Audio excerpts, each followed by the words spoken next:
فهد، حسين فاضل، علي، لعبها بن عاشور الى علي الشمالي، عرضيه لكن ممكن يستفيد من القادسيه وتصلح وخطره بالجول، تنحط جول، جول خطره بالجول ومتجه على طول،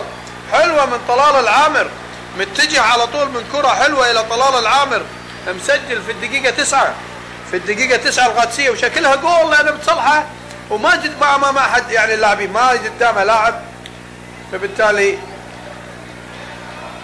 كرة حلوة من طلال العامر وسجل قادسية بعد ما صلحها ولعبها علي الشمالي ببدايتها حلوة كانت وتصلحت بشكل سليم ايضا. شوف كرة سليم بن عاشور هو اللي صنع ايضا الكرة واحلى من كانت علي الشمالي، وشوف شو صلاح بن حمد كرة حلوة نزلها تنزيل على طول وقوية لعبها طلال العامر بالجول الصعب.